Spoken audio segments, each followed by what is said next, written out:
welcome everybody to this research spotlight. It's good of you to join. As you know, what we like to do is we like to take someone who's very prominent in the field of Parkinson's research, talk a little bit about them, how they got into Parkinson's, how they got into their research, and then try and understand a bit more about their research and the sort of implications for that. As Eli said, we're always very open to receiving questions in the chat, and I will try and feed those in as they appear and they seem appropriate. So welcome, Ashley, to this research spotlight.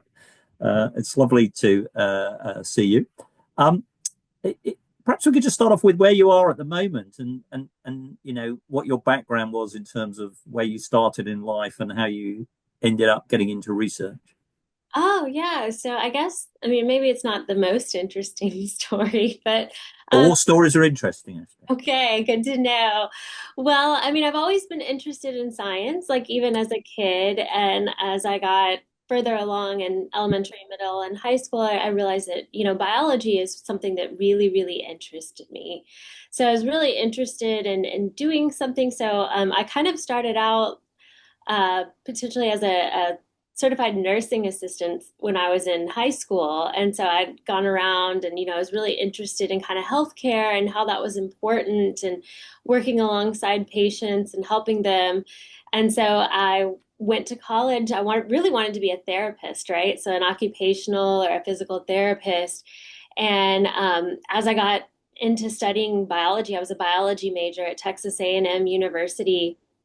As part of upper level credit, you could work in a research lab. And I thought, oh, what a great idea, right? Like I could learn some really great skills. I could put all the things you learn about biology of cells and organisms into like to the test, right? Like go work in a research lab. And I did that and I just absolutely loved it. It just felt like it just clicked for me. I felt like that was my Yeah. home, like that was where I was supposed to be. So having that connection to be able to work in the lab and also work in the community is really important. So with persons with Parkinson's, I work a lot with, and so just being able to do that, I thought was really interesting. So, I mean, I started as an undergrad, and it was just an easy decision. I was like, oh, I just got to keep going. I just loved it. So, So I was just it? go ahead. So I mean, well, I was going to say it's quite interesting because you obviously had that patient exposure early on. Yeah. Uh, and so did you think when you were doing science that you really wanted your science to be applied? Or were you thinking more, that was an interesting chapter, but basically biology interests me. Whether it's got a clinical outlet is not so important.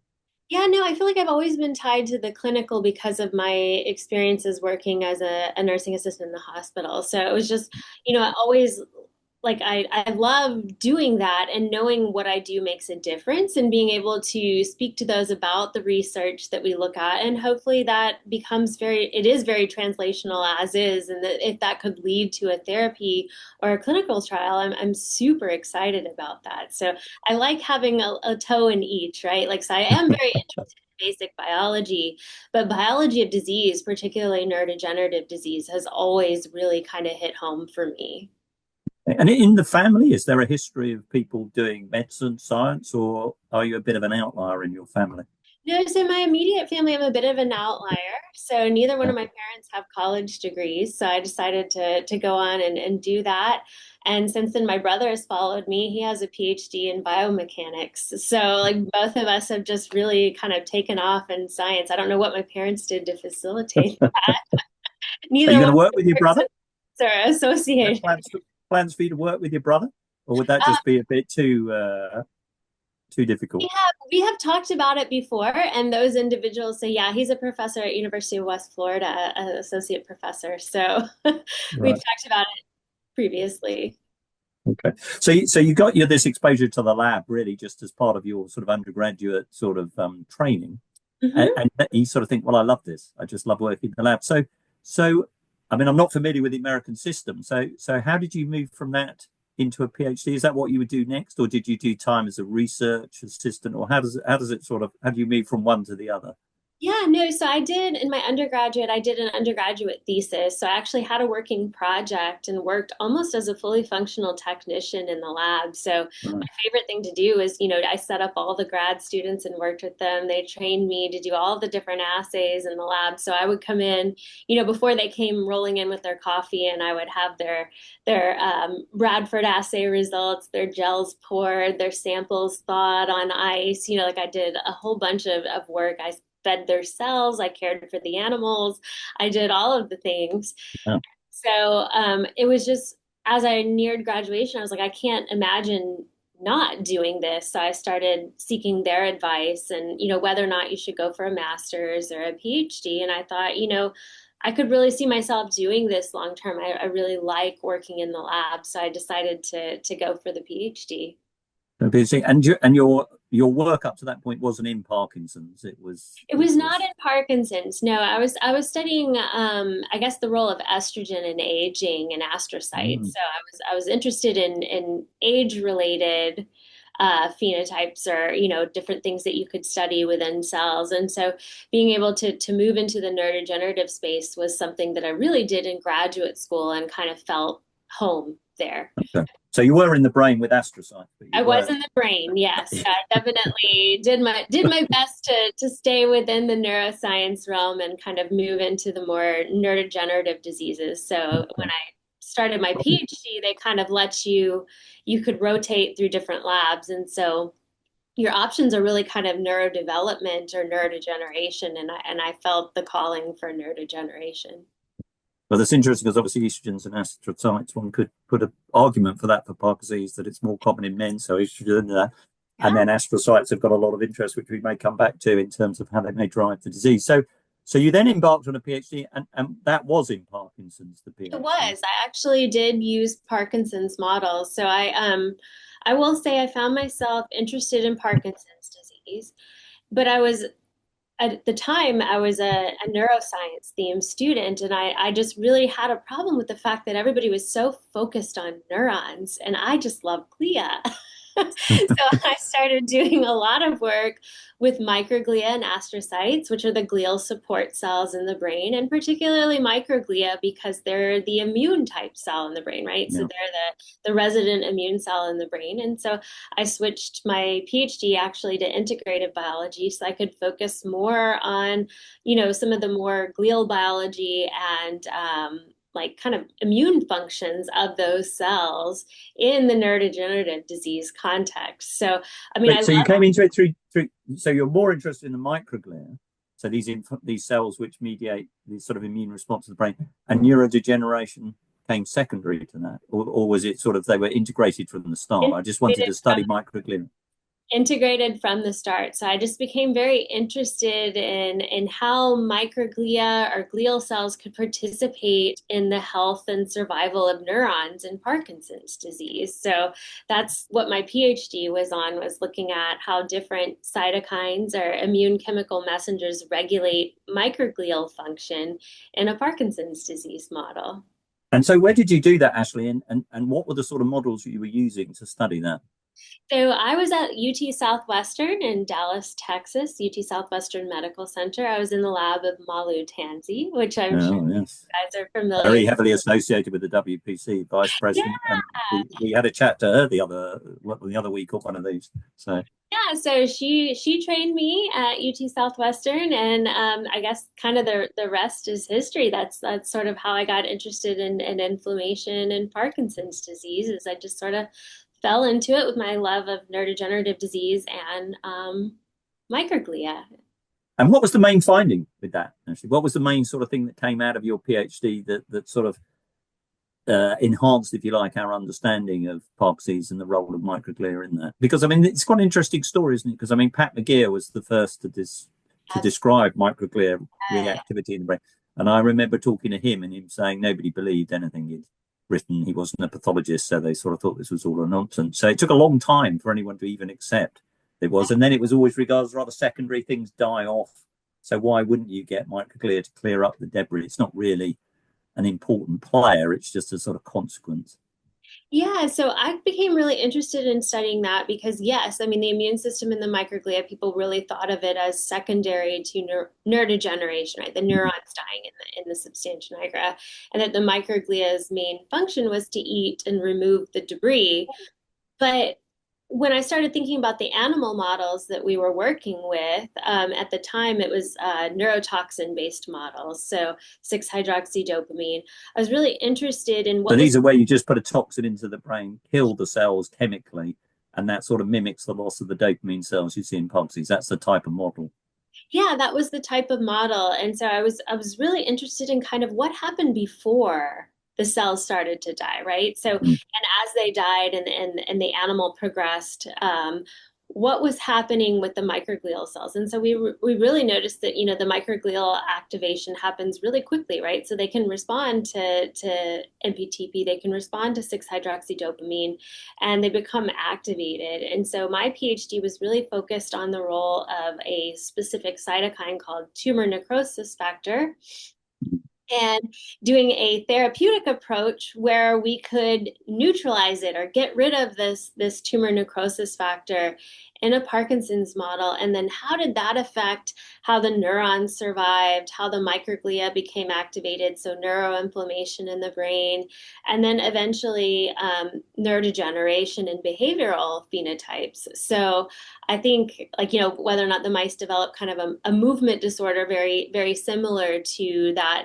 in human Parkinson's disease. And what we found is that when we block some of these immune system messengers like TNF, it actually blocked cell loss and blocked microglial activation. And so I think that's really my first taste of that translational, right? Like, could this potentially be a therapeutic for Parkinson's disease or even other neurodegenerative diseases? So And the TNF alpha, so basically the model would be you put in a lesion, the cells start dying, you look at the microglia clearly are then contributing to that cell loss through TNF alpha, and then you block it. So it's the microglia that are producing the TNF alpha that are killing the neurons.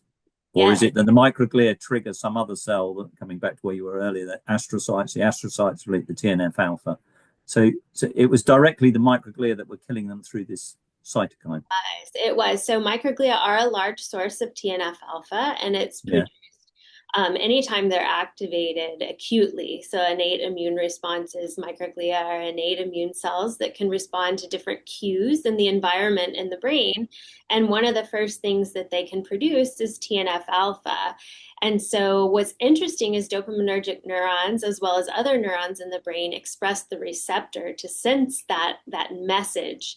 And Yeah. so that was one thought that we had, was that perhaps microglia can participate in directly killing of the neurons by producing this TNF alpha. And so long story short, we did a whole bunch of in vitro studies to find that TNF alpha actually regulates a lot of microglial function, like what their main function is in the brain.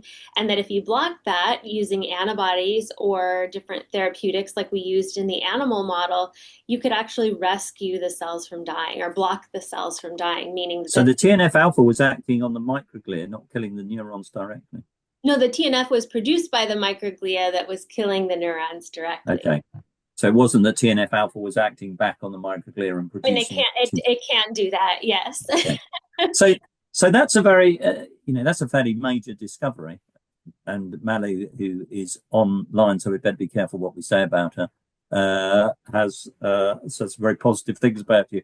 But how has that panned out? I mean, we'll come on to the T cells in a minute because you've obviously moved slightly. But this TNF alpha story, has that led anywhere? Is there any other evidence that TNF alpha is involved in Parkinson's? And because I Yeah. mean, some of these systemic diseases you get, I know TNF alpha is thought to be involved with some of those outside the brain. Yeah, so TNF alpha is one of the main therapeutics that target TNF alpha is for Crohn's disease, right? So irritable bowel or inflammatory bowel disease is treated with anti-TNF alpha therapy, and that actually reduces the risk of Parkinson's for those that have Right. inflammatory bowel disease or Crohn's disease. Those individuals are at higher risk of developing Parkinson's disease. So if they take those anti-TNF therapeutics, for their bowel disease, it actually reduces risk of developing Parkinson's disease. So, I mean, I don't know that TNF is necessarily specific to Parkinson's Yeah. disease because it is produced by microglia, and microglia are activated in a lot of neurodegenerative diseases. But the use of TNF therapeutics has obviously, Malu has carried that forward into, a biotech company that has studied this in Alzheimer's disease models and others with great success. So I really think that, it's really moved forward, going along, and could potentially be something to consider for Parkinson's But it disease. hasn't been tried in the clinic yet, so people haven't used monoclonal antibodies, these specific antibodies against TNF alpha, as a way of treating Parkinson's, or directly, as opposed to these sort of, they've treated it for some other condition and then looked at the prevalence and incidence of Parkinson's developing in those other conditions. Yeah, I mean, they have looked at the prevalence and incidence Yeah. in other conditions, but it is not directly, I believe, in clinical trial. Malu can correct me if I'm wrong. I don't think that it is Okay. in clinical And trials. if you were just whilst we're thinking about it, if you were to do these antibodies get into the brain? So if I was to use one of these antibodies in a person, do we know if they get in the brain to block the microglia TNF alpha, or would? So I don't think they have heavy brain penetrance. Some of Yeah, them do, right. some of them don't. But what's really interesting in some of the work that's kind of transitioned into like what Malu has done, and I have also done in other synucleinopathy models, is you don't necessarily need an immune specific therapeutic to get into the brain. Like it can work in the Mm. immune system in the periphery, and the periphery actually communicates with the CNS, and that's really important in both health and disease, particularly Parkinson's disease. Okay, well that's a nice segue into T cells, because obviously Thanks, I when I think set of you T up for cells, yeah, that.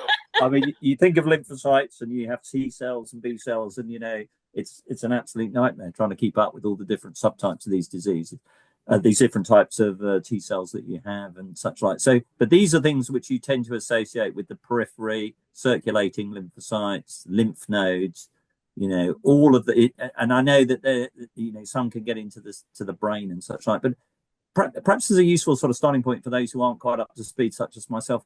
I mean, what do we understand about T cells? Where do they come from, and what's their main role in health? I mean, why do we have T cells? Because you're telling me they're bad for Parkinson's, so they've got to have some good side to them. Yeah, so T cells are a really, really, really critical arm of the immune system called the adaptive immune system. So the immune system has two arms, the innate, which is kind of like the microglia and the macrophages. Those are cells that really kind of recognize things that are happening early that are aberrant or off or dysfunctional in the body. And then they produce these chemical messengers called chemokines that actually recruit adaptive immune cells. So the adaptive immunity is a very highly specialized antigen specific manner in which these cell types respond to injury or aberrant proteins in the brain in the case of Parkinson's disease. That aberrant protein normally would be an infection, or a virus or something like that. Would that be?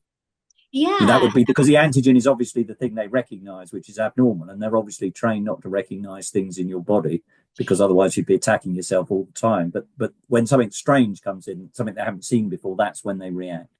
yeah. So T cells themselves are the reason they're called T cells is because they're thymic lymphocytes, right? So the thymus in your body is where T cells go to become educated about what is normal and what is abnormal, right? So they go to the thymus and they learn these things. But in the case of autoimmune diseases, they can escape tolerance and then basically become overactivated.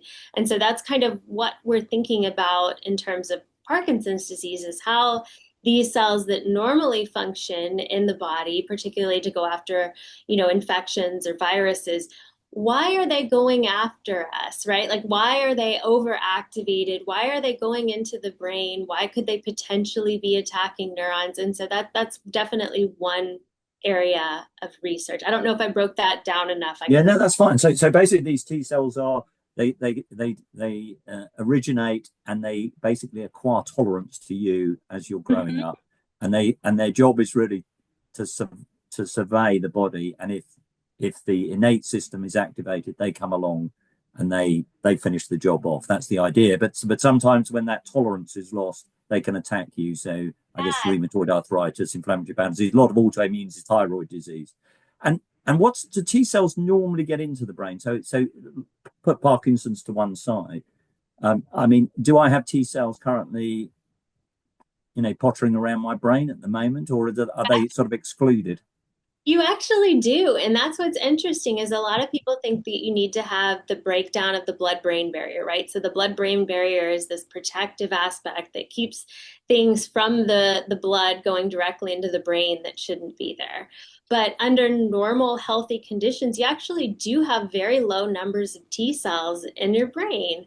And so what we look at is really kind of in the case of disease like Parkinson's disease, you see an increase in that number, right? And so why are they coming into the brain? They're allowed to pass like from the circulation into the brain, but they don't do that unless there's something specifically that recruits them there, right? So you have protective T cells that exist in the brain and in the meninges that wrap the brain, right? That are responsible for sensing the environment.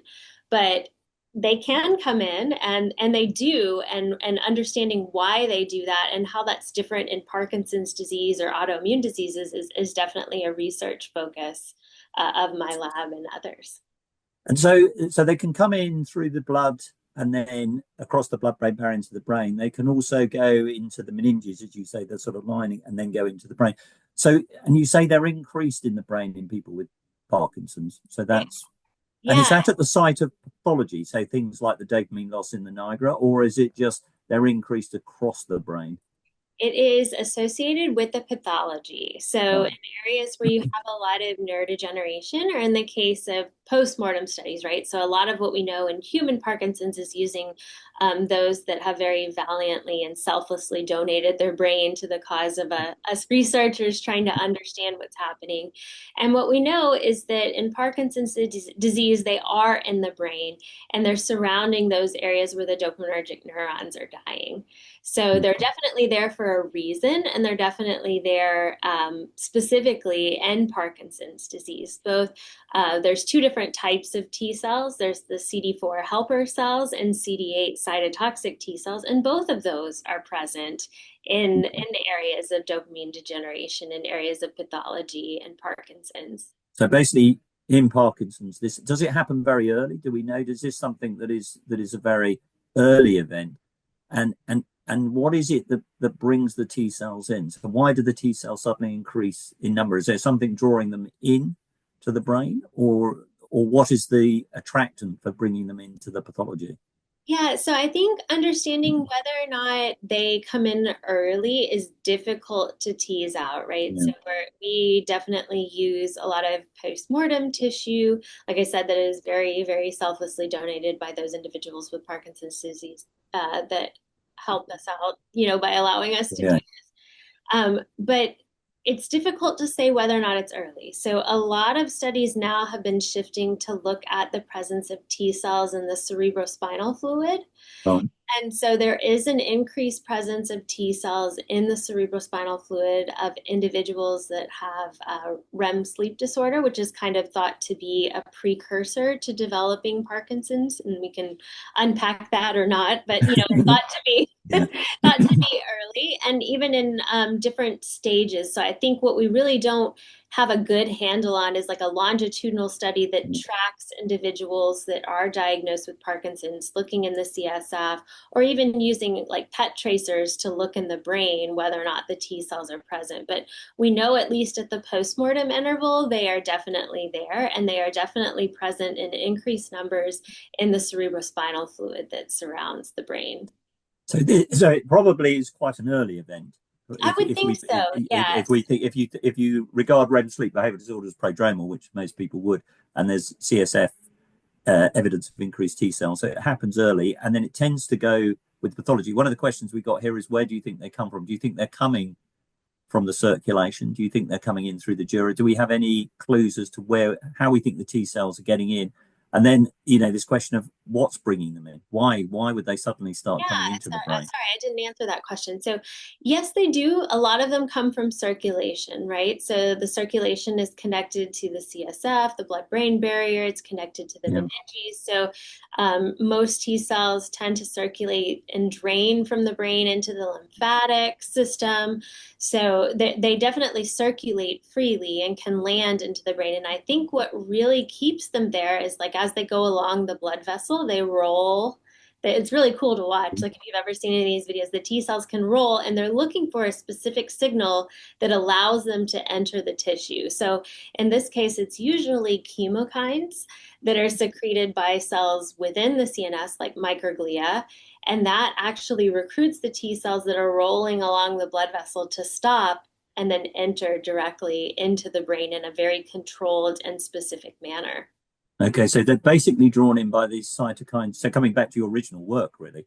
So Yeah. where the cell loss is, the microglia are activated. The cytokines which you were talking about drag or pull the T cells out of the systemic circulation, and presumably on the dura as well, if they're close by, Yes, and pull sure. them into the sites of pathology.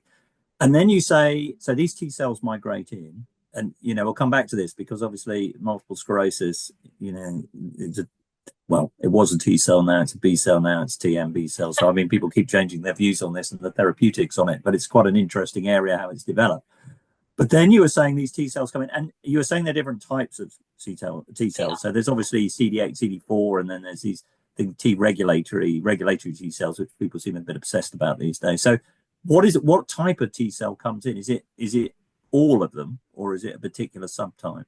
So I think that that's a little bit difficult to determine in postmortem tissue. So for a lot of those questions, we flip to animal models, right? So we Right. can use animal models. We can look in different stages of induced Parkinsonism within in the mice or the rats. So And why is it difficult in human? Actually, is it because you don't have the markers to be able to use in the human postmortem brain, or the cell numbers are very low, even though there's an increased number, the numbers are so low, it's difficult to put to say anything confident from postmortem tissue. so it's actually both. So one of them, the antibodies or the protein markers that we need to use to definitively identify what subset of CD4 or CD8 T cells are challenging. So there are definitely different types of both, that both CD4 and CD8 T cells come in a lot of different flavors, and usually the flavor is attached to what the function is, right? So depending on what kind of cytokines they make and kind of what their purpose is for being there.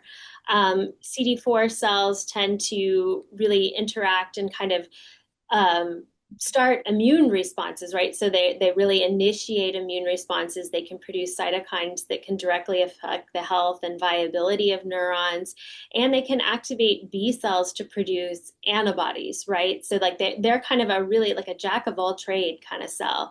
The CD8 cells are really a more cytotoxic cell that's looking for direct killing of its target, right? So these CD8 cells can come into the brain, and there's a lot of in vitro evidence that shows that the CD8 cells can directly kill neurons as well. So really kind of teasing out what they're doing in the brain has been difficult and challenging because dependent upon the T cell type, they could either be helpful or harmful, right? So you mentioned T regulatory cells. So their main function is to kind of regulate that the inflammation doesn't get out of control. So they produce anti-inflammatory cytokines and chemokines. So they're really important for shutting down immune responses.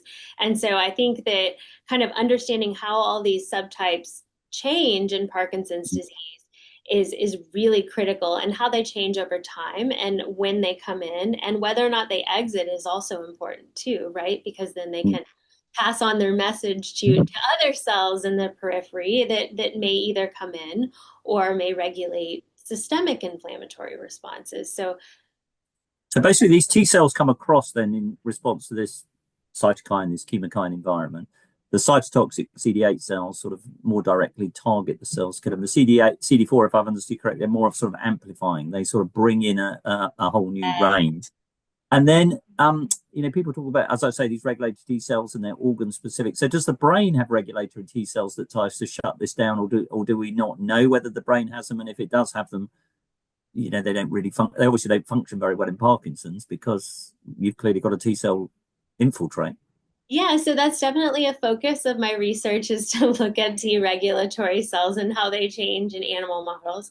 We do know that T regulatory cells exist in the meninges of the brain, so they're there to act as a sink of cytokines in inflammatory events to try to locally like sequester or shut down inflammatory responses that don't need to be amplified largely, right? So the immune system shouldn't amplify something largely unless it's looking to recruit other cells to help with the inflammation, right? To get that foreign invader like the pathogen or the virus or the abnormal protein to disappear.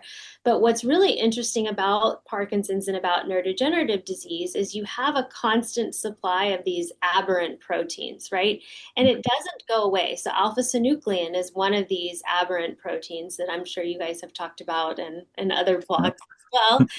So this is a constant stimulus for the immune system that exists at large levels in the brain in Parkinson's. And so really what we're interested in understanding is like in a chronic inflammatory setting where what shuts off the immune system doesn't go away, how important are these different cell types in mediating responses and really kind of like who should we be going after, right? Therapeutically. Right. So just so I've got this clear, so basically Parkinson's, the cells start misbehaving for some reason. That would be a fair. And that as they die, they release alpha-synuclein and other proteins which trigger the microglia, which then bring in the T cells of these different types. And as long as that alpha-synuclein or whatever the protein which is driving that is present, the inflammation will persist. So there's a question here about, do you think the gut microbiome regulates the T cells? So there's some idea that, problem starts in the gut and then migrates up into the brain, either through the vagus nerve, the dura, or whatever. So is the T cell infiltrate just drawn in from the circulation and then it picks up the local cues and contributes, or does it pick up signals in the gut and then trundles up into the brain and causes problems up there? I think that's difficult to say, but I think absolutely the gut microbiome has a huge, huge component of education of T cells, right? So Right. each individual T cell has a specific T cell receptor, right? So it's like a unique identifier of each T cell. And so in order for the body to make that T cell receptor is looking for its partner. It's looking for that particular antigen that fits within the receptor, right? That is presented by an innate immune cell. And that has been shown and implicated in Parkinson's disease. So you can take T cells from the blood of persons with Parkinson's, and they actually recognize alpha-synuclein, right? So that's really important. And where do they get that, right? So how much alpha-synuclein is escaping the brain? Alpha-synuclein is present throughout the entire body, right? Like, so it's highly expressed by red blood cells, it's expressed in the gut, and there's enteric nervous system dysfunction and prodromal Parkinson's. So I think that maybe some of these T cells that are activated in the gut can actually go to the brain, right? So this is a heavy focus of research now, is understanding like if they interact in the gut, can they go to the brain? How do they get into the brain? What are the signals that recruit them to the brain? And I think that's incredibly interesting, right? So the idea would be that these T cells basically meet alpha-synuclein or something like alpha-synuclein in the gut. They get primed and say, this is a bad thing. This is an antigen we need to get rid of. So in the process of doing that, they get sensitized, if you like, and then they go up into the brain and then they say, well, hey, there's alpha-synuclein here, so I'm gonna start dealing with it. Is that the idea that you get sensitized, if you like, to the alpha-synuclein antigen seen as a virus, if you like, in the periphery, and then it goes to the brain and says, well, there's a lot of it here, so we've got to clear all this away. Yeah, so I think you're kind of introducing this basic concept that T cells participate in, which is memory, right? So they have the ability to memorize things, right? So they can encounter things within the body. Those particular T cells with that T cell receptor that recognizes that antigen exist in low levels because they're constantly looking for that, right? So it's kind of why, like, if you get a specific, you can get flu like once in a year, right? Or something like that. It's like the T cells remember. They always remember what they respond to. And so if that that particular aberrant protein or antigen or virus comes back, your T cells remember it, right? And so do your B cells. So that's the kind of the concept of immunization, right? So you're priming and selecting for those. So perhaps that happens in Parkinson's disease. We don't really know and haven't really looked. But Mm. the thought that T cells can encounter alpha synuclein in other areas of the body, recognize that as aberrant, and then eventually as it builds up within the brain, then move to the brain is a unique, it's not a unique concept, but it's something to definitely think about, right? And could there be quite a big gap between that? So, I mean, there's always been this question, are you primed to get Parkinson's disease decades before you ever present? So one could imagine you could, for example, be in your gut, you produce an alpha-synuclein-like protein, which is similar to the one seen in Parkinson's. Your T cell knocks it off, then nothing happens. And then Parkinson's develops for whatever reason, and it then says, hang on a minute, I've seen this before, let's get cracking. Yeah, that's entirely possible, and something that I think a lot of researchers are looking at, like kind of what regulates that memory. What is the memory of? What are those T cell receptors? Are those T cell receptors that you find in the gut, on those T cells in the gut, are they similar to those that are found in the brain, right? Because then that would implicate communication between the two, which could be really important for therapeutics and timing, right? So when do we target these T cells? Is it right after we have gut dysfunction or in prodromal, or do we do it later, right? Or do the T cells change between early and late? We don't know. Okay. So that's something that's definitely a focus of research, either in my lab or in others. And if and we're going to come on and talk about what the T cells do once they get in the brain different times.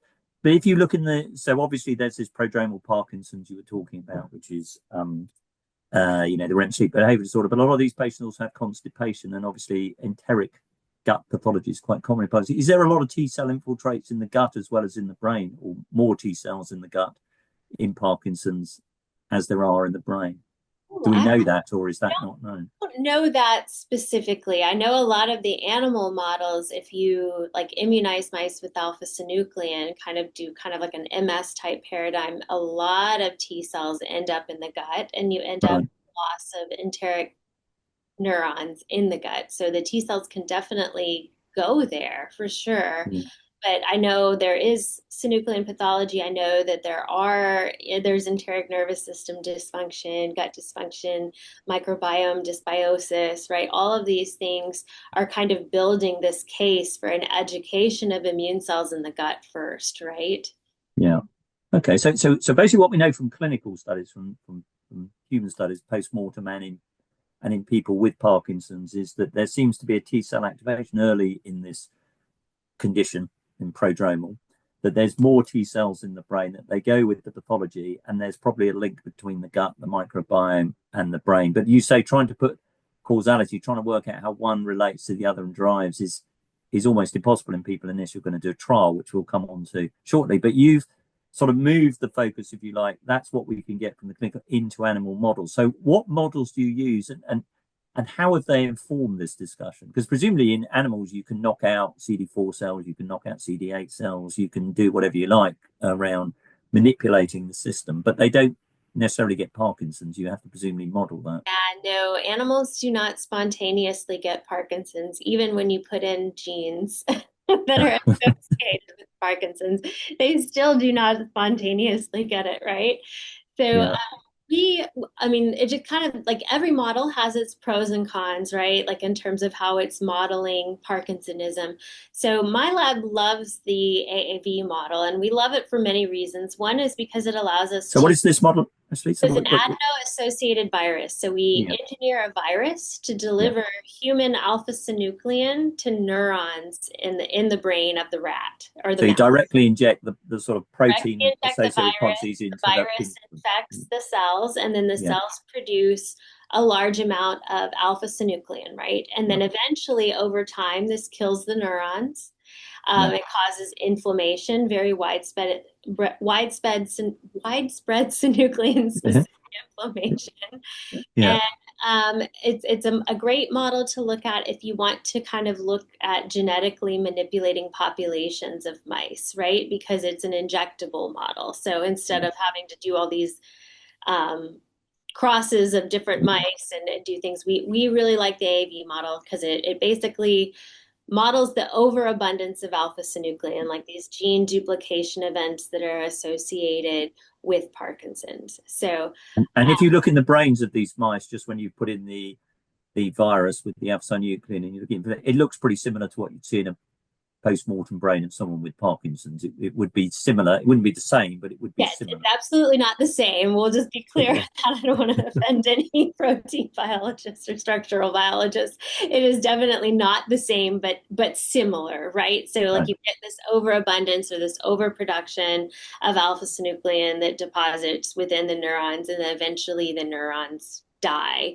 And depending on, kind of the how the virus is engineered, the animals can get kind of a movement disorder, sort of where they have trouble with different movement tasks, right?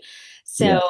we prefer that model because it allows us to do kind of translational studies. It allows us to do genetic manipulation studies where we can, like you said, get rid of specific immune cells to understand how they contribute to the development of the pathology and the development of neurodegeneration. So that's the model that we primarily use in the lab, but I have worked with others, so it's not to say that the others aren't great. But for the immune studies, we know that that particular model induces a very reproducible inflammatory response within the CNS. And everything that we've done to therapeutically target different cell types, whether it's drugs, whether it's genetics that target these T cells, or even antigen presentation, or the presentation of that antigen to the T cells, seems to block dopaminergic cell loss, indicating that this may be a potential pathway. So presumably, based on this hypothesis, you could obviously block the antigen, which in this case is alpha-synuclein. So obviously, there've been lots of trials with immunization therapies against alpha-synuclein, which should, in theory, you remove the antigen, like removing I would hope whatever it is that's getting. shut down. That should do it. The second would be to get rid of the cells that present the antigen to the T cells. So those cells, whatever they are in the brain that do that. So the third would be we haven't deleted those cells. We just block their ability to speak. You block their ability to present right? it. So you don't get rid of, because presumably if you got rid of them, then they wouldn't present any antigen, and then that would be a bit of a disaster in life. Disaster. Yeah, we're not into deleting cell types, but we are into blocking different pathways. So that would block the presentation of the antigen to the antigen presenting cells, which in the brain would be what? Are they the microglia, or are they the astrocytes, or are they both, or are they other cells which they're that do that? So we've done a lot of experiments with that, and I think that basically the microglia are not the primary antigen presenting cell, that it's actually brain resident macrophages in the blood-brain borders that present the antigen to T cells that are circulating, and that allows them to come in. So we think that at least in the Parkinson's model that the antigen is potentially presented locally or peripherally, right? And that allows for the T cells to respond to it and come into the brain. And I think what's important is kind of understanding where the T cell response comes from. And we've really been able to tease that out in the animal models, right? So we can use FDA or approved drugs for MS called fingolimod, or anti-VLA4, which is also known as, I believe, Tysabri. So that blocks the T cells, it sequesters them in the periphery or blocks their entry into the CNS. In that case, it's protective. So we can block inflammation and cell loss that way. And so one of the questions with T cells, obviously you've talked about different subtypes. So, and you're talking about therapeutics, so going after blocking T cells. And, for those in the world of MS, this has been a very long, story back in the 90s. Certainly here in Cambridge, they used Campath, which was a monoclonal antibody, to knock out T cells. What was amazing was you could knock out these cells, and people did very well with respect to MS and didn't get other problems. So, apart from a few autoimmune diseases, but this has been a long story in MS.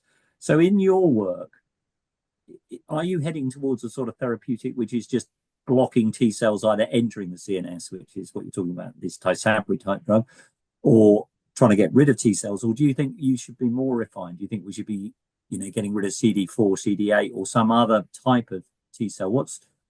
In other words, what do we think these different cells do? And is there one we should be targeting, or should we just try and take T cells out in general? Oh, no, no, no, no.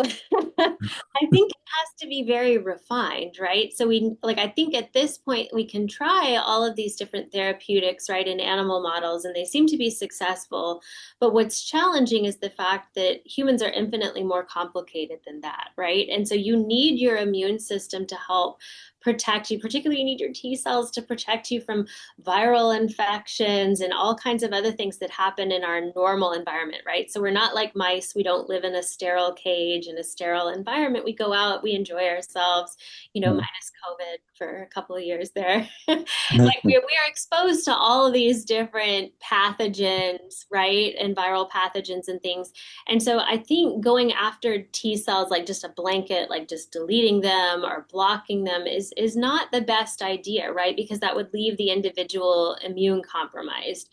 So I think where we are now is really trying to understand like all those different, I mean, I talked about them earlier, like the flavors or the types of T cells, right? Like, so are there specific types of T cells or specific cells that we should go after, right? And that's Mm. something that we're really trying to tease out not only in the animal models, but really kind of understanding what we can from human postmortem tissue, right? Like all these explosions and sequencing and being able to take out cells and understanding like what they're expressing and kind of grouping them together based on what they're expressing and looking at the different subtypes of subtypes, right? I think may be incredibly important. And that's really what they're doing in cancer, right? So a lot of the T cell therapies have to be very highly specific. Like we're talking about, even potentially creating CAR T cells or things like that that could potentially be used for specific antigens and specific cell types. So I think in Parkinson's, we just really don't know enough, right? And so So, this my mm. plea for we have to keep going. We have to keep learning more, so, right? We have to so know your best yeah, so strategies. your thesis would be that we need to identify the particular T cell subtype in order to target it, because you could argue from the world of MS that a lot of those early therapies work quite well and they weren't so specific, but you would sort of feel that but they're not without risk. That's true. Yeah, We need to find out which is the key type of T cell that's driving this, and then it's a very interesting idea about these CAR T cells, because I know people are thinking about doing it in MS, mainly target them against another type of cell, the B cell, which I'm going to come on to talk in about a minute. But you're sort of thinking there must be a specific antigen that's triggering a specific type of T cell, and that's what we should be targeting. And do you have any clues as to what that might be, what type of T cell that is, or well, I guess it depends. Like, so my research is really heavily focused on the animal models, right? yeah, In the animal models, we can delete or block the formation of those specific subsets or types of T cells.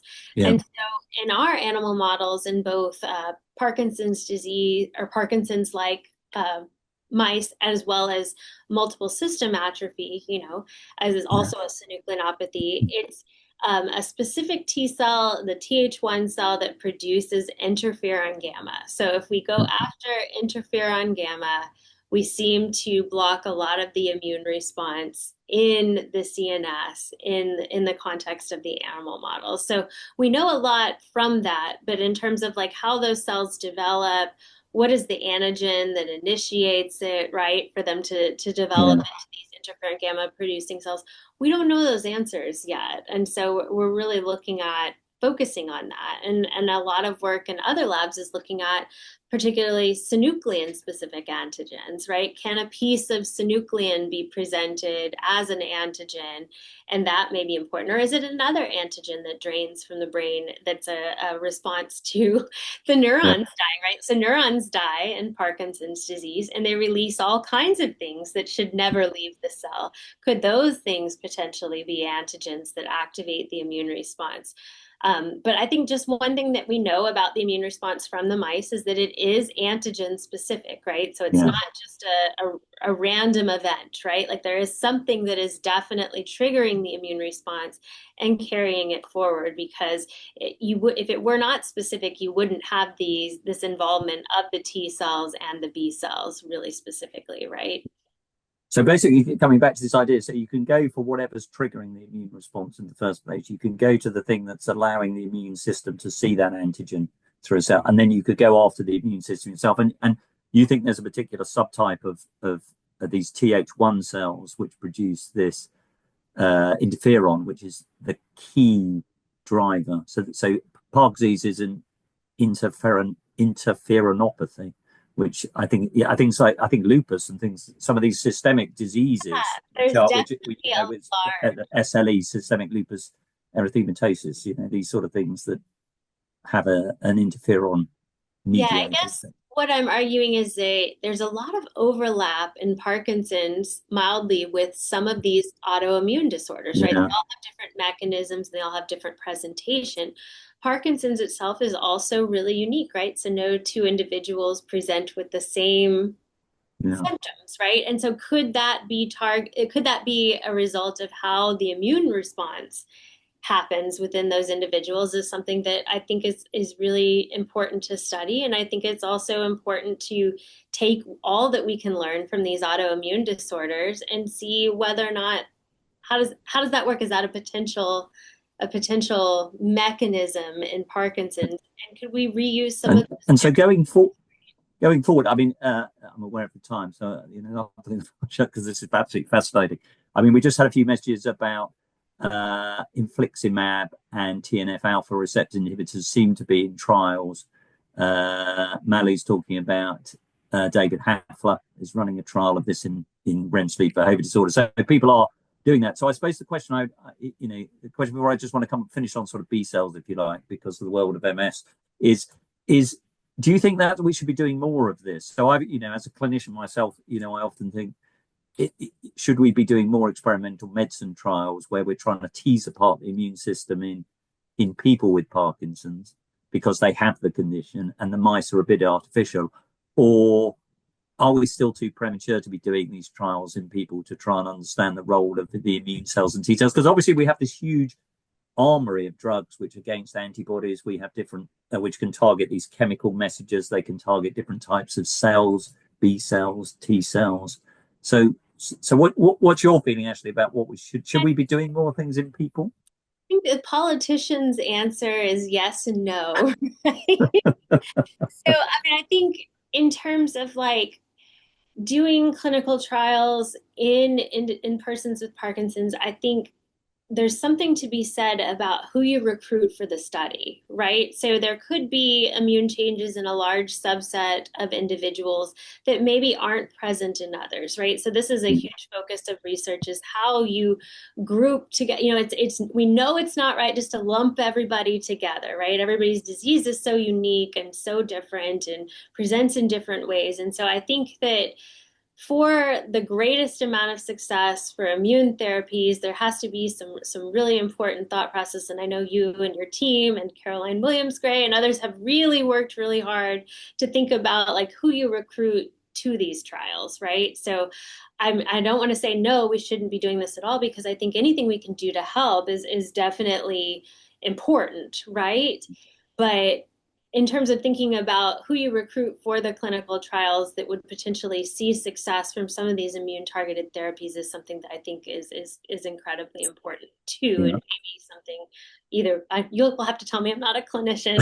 We know enough that we could do So that kind of so the recruit. idea would be that we you select patients with particular immune features with their Parkinson's and then target them with a therapeutic agent. I mean, obviously the challenge is, as you know, is trying to measure whether you've had any difference on disease progression for all sorts of reasons. But I just wanted to sort of finish. There's another question about MS drugs, but it's really the world of MS which I wanted to come back to because I'm so old that I've seen this whole field evolve from when we just used to give steroids for relapses to this whole disease modifying therapy. So in my lifetime, MS has gone from basically a disease where you could do nothing to disease modification. And obviously that's gone through different phases, and it was very much a T cell driven disease. And now everyone's sort of slightly drifted into the world of rituximab and B cells and say this is all a B cell mediated disease and seem to have abandoned T cells. So, I suppose that sort of final couple of minutes, I just want to know what you think about that, because if we were to do this in 10 years time, would you be saying to me, Ashley, well, the T cells obviously have something to do with it, but this is clearly a B cell mediated disease, Parkinson's disease, and we should be using rituximab and things of that nature. I mean, Yeah, what is the evidence of the B cells, and do you think it's going to be a combined therapy that ultimately will win here? I mean, I definitely think it's going to be a combined therapy, right? Like, so I don't think that just targeting the immune system is all you should do, right? Like, we could definitely think about things that reduce synuclein or reduce like other things, right? Like tauopathy, like anything, basically reducing the protein that causes the chronic immune response and the chronic activation of the microglia, and then something to potentially tailor the immune response, right, to be more anti-inflammatory or to get rid of particular cell types or things, I think could be really critical. So I'm a big component of the thought of the combination therapy, Yeah. right? Go after the immune system, go after the pathological protein. I don't think you can just do one or the other and have success. But in terms of B cells, I mean, they're not off the table for me, right? Like, so B cells highly interact with T cells. They're a really important mediator of humoral immunity, right? And so there are changes in Parkinson's and B cells. There's changes in the production of synuclein specific antibodies are down, right? Autoantibodies are down. So there's changes that can be observed. But I think the biggest thing is really kind of understanding what B cells do and the fact that they don't necessarily have to be in the brain to exert No. their activity. And that's something that I think has stumped a lot of pathologists, including those that I've worked with before. I propose a project looking at B cells and they're like, well, there's no B cells in the brain in Parkinson's. Yeah. It's hard to get traction, right? And Yeah. get people to understand. So I think that the thought that this whole area of the immune system and neurodegenerative diseases is really exploding. And I like I said, I can't leave B cells off the table. They're absolutely on the table, right? Like, so they can make antibodies that regulate phagocytic responses of microglia, right, and other cells in the brain. And those antibodies are definitely made in response to specific antigens. So I think that they could potentially have some space there. So I mean, it's sort of. I mean, I think the world of cancer has moved slightly to this that people talk about cancer as a systemic disease, but if you have breast cancer, it's obviously in the breast, but it's a systemic disease. Oh, And I guess one way of thinking about Parkinson's is this is a systemic disease which has a predilection for the brain, and so just because something isn't in the brain itself doesn't mean it's not contributing to the disease process. absolutely. So I think that's the other big explosion and research is really understanding how the brain communicates with the periphery, right? With the body. Like everybody has always traditionally thought about the brain being separate. It's blocked by the blood-brain barrier. Immune cells shouldn't be in the brain unless something is wrong or your blood-brain barrier has been destroyed or breaks down. And that's just not the case. So just kind of understanding that your brain communicates with your body just as much as like your heart or your liver or your lung, right? Is really important to think about and kind of expand your horizons and your thought process of the immune system being important because it's everywhere, right? It's in your gut, it's in your brain, it's in all of your organs, and it freely circulates and Yeah. brings all kinds of messages and things and communicates. So I think that's what really fascinates me about the immune system and neurodegenerative disease is, maybe we can't cure Parkinson's or something, but maybe we can stop or delay it from progressing in those individuals that have already been diagnosed, or maybe we can cure somebody from getting it or something, like, so yeah, it's just exciting. Well, I mean, this has been an absolutely fascinating conversation. I mean, your passion for it comes through. Your ability to sort of dissect what's going on and the complexities of it. You make it sound terribly simple when I know it's Yeah, fiendishly no, it's complicated. horrifically complex. So I'm Yeah. happy to field any questions or Yeah. But there anything. have been lots of very useful comments in the margins about, various comments on blood-brain barrier, about drugs which have been used in trials and such like. So, they're very, very helpful comments there. But I really want to thank you for a fascinating conversation, for your work that you've done, and how you've opened up this whole sort of area, which is so complicated that I gave up on it many years ago because it was just too complicated for me to understand. But you've sort of dissected it in a way which enables it to be understood and then tested. So thank you very much. I appreciate you have a real talent of being able to summarize kind of what I'm saying in a better way in which I'm Yeah. saying Well, it. So thank you. thank you very much. And I want to, just finish by thanking Supernus Pharmaceuticals, who fund and make these research spotlights possible. We have another one of these in September when we're going to be talking about something that Ashley mentioned, rethinking the role of alpha-synuclein Parkinson's with Hilal Lashu from Qatar, who'll be in the chair then. I want to remind everyone about going to Arizona, Phoenix, Arizona next May, when we have our meeting. And I want to thank you all very much for joining us this afternoon, this morning, this evening, wherever you are in the world. It's been a fascinating hour. And again, I just want to finish by thanking Ashley for being such a delight to talk to and Well, thank understand this aspect of Bugsy. So you. thank you all Wonderful. very much. I loved it.